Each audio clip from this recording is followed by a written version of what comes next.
Bonjour et bienvenue dans votre chaîne Réussir.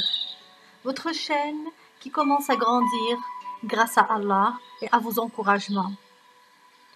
Notre nouvelle leçon d'aujourd'hui, c'est une leçon de grammaire qui s'intitule Les adjectifs indéfinis. Les objectifs de notre leçon sont reconnaître l'adjectif indéfini et découvrir sa valeur.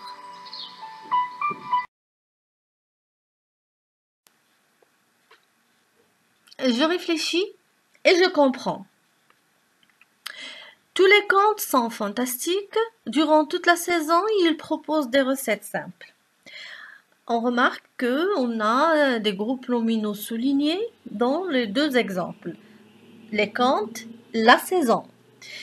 Alors, on va maintenant trouver leur genre et leur nombre. Donc, dans le premier exemple, les contes, c'est un groupe nominal masculin pluriel. Deuxième exemple, la saison, c'est un groupe nominal féminin singulier. La question qu'on va poser maintenant, par quoi sont-ils précédés ces deux groupes nominaux? Oui, dans le premier exemple, on a tout. Et le deuxième exemple, toutes.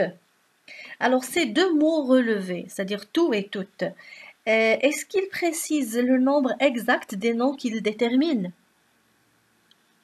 Non, parce que tout et toutes, ce sont des mots ou bien on va bien sûr les nommer des adjectifs indéfinis qui expriment une idée imprécise de quantité ou parfois de ressemblance ou de différence, de qualité aussi. Alors, donc, tout et toutes, ce sont des adjectifs indéfinis et les adjectifs indéfinis sont des déterminants. Maintenant, on va essayer de faire attention à l'accord surtout de ces adjectifs indéfinis. Est-ce qu'ils s'accordent en genre et en nombre avec les noms qu'ils accompagnent? Exactement. On a écrit dans le premier exemple tout avec un S à la fin, puisqu'on a les contes, un groupe nominal masculin pluriel.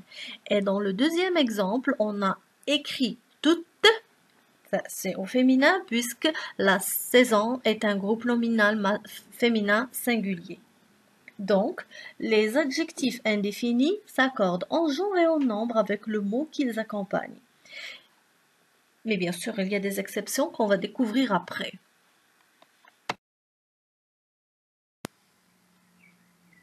Regardons encore ces deux exemples pour comprendre que l'adjectif indéfini est, bien sûr, c'est un déterminant qui s'accorde en genre et en nombre avec le nom qui l'accompagne. On a la première phrase, certaines régions sont magnifiques. Et on a certains conducteurs ne respectent pas le feu rouge. Alors, le nom qui vient après l'adjectif indéfini, dans le premier exemple, région. Région, c'est un nom féminin pluriel.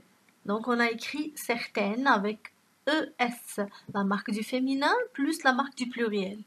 Et dans le deuxième exemple, conducteur, c'est un nom masculin pluriel et on a écrit certains avec un S à la fin, la marque du pluriel tout simplement. Donc, les adjectifs indéfinis s'accordent en genre et en nombre avec le nom ou bien le groupe nominal qu'ils accompagnent.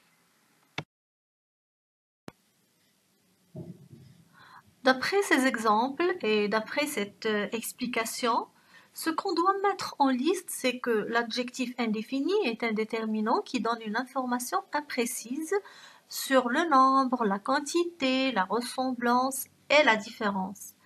Et on a dit que cet adjectif indéfini s'accorde en genre et en nombre avec le nom ou le groupe nominal qui l'accompagne.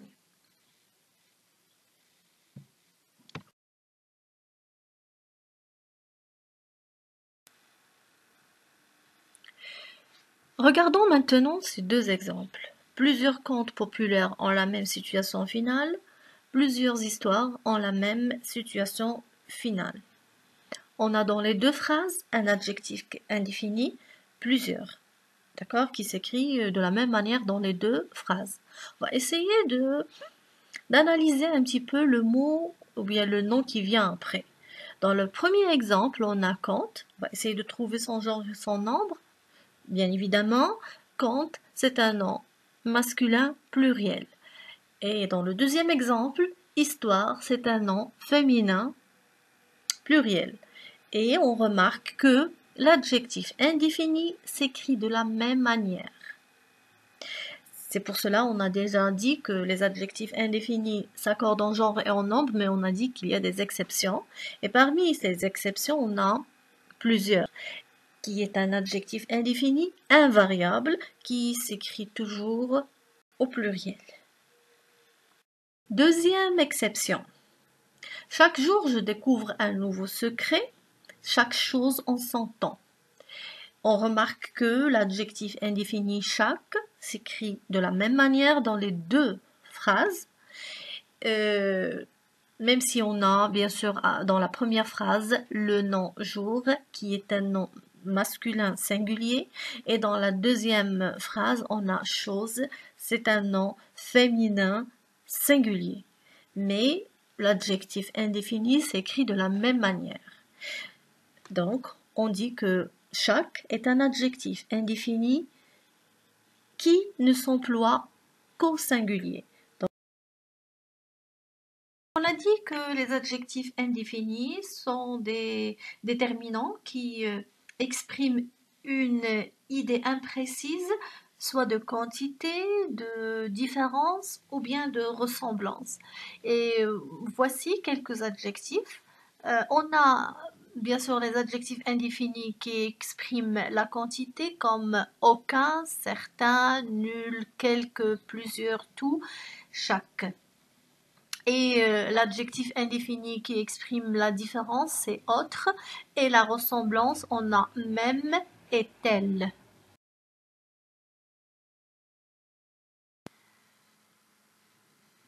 Avant de vous quitter, on va faire une petite application. Alors, complète les phrases par l'adjectif indéfini qui convient. On a même, tout, autre, certaines, plusieurs. On va essayer de lire les phrases attentivement pour choisir l'adjectif indéfini qui convient. On a élèves ont aimé lire ce roman. Donc on va essayer de trouver le genre et le nombre de ce nom. Deuxième phrase, personne se plonge dans le rêve. La même chose, on va essayer de trouver le genre et le nombre de ce nom, personne, et choisir l'adjectif indéfini qui convient. Il a préféré habiter dans une ville. La même chose, ville, c'est un nom féminin singulier, exactement. Ces lycéens portent les tabliers. La même chose, tablier ici, c'est un nom masculin pluriel. Et on a la dernière phrase, les touristes veulent visiter le sud. Alors, les touristes, c'est un nom masculin pluriel. Alors, vous avez ici les adjectifs indéfinis. À vous de trouver celui qui convient chaque phrase. Et voilà la correction.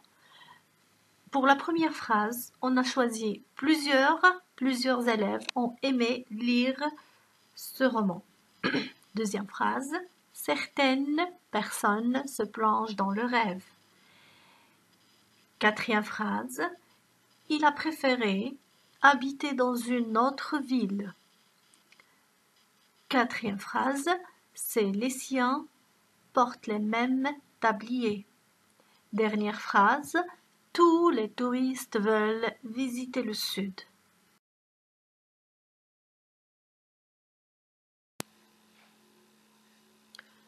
Voilà, l'explication est terminée. En attendant de vous rencontrer encore une fois dans une nouvelle explication, surtout pour différencier les adjectifs indéfinis des pronoms indéfinis. En attendant, je vous souhaite bon courage.